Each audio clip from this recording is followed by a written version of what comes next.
Providing safe, clean, reliable, and affordable water service to the communities we serve is our top priority.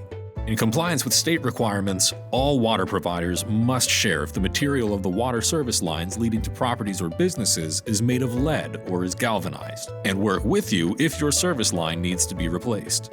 If your service lines are lead or galvanized, it does not mean you cannot use water as you normally do. The water we provide you meets state and federal quality standards, including those for lead.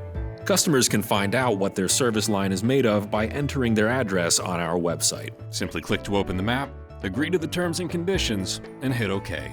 Then click on the Find Address field and enter the address. The map will zoom in on the address and show the service line material on the utility and customer side. If your customer-owned side is unknown, we invite you to help identify it and report that information to us. Follow the directions provided, upload a photo, and submit. Below the map, you'll find more information and resources. We appreciate your help in identifying the material of your service line and supporting our commitment to providing safe, clean, reliable, and affordable water service.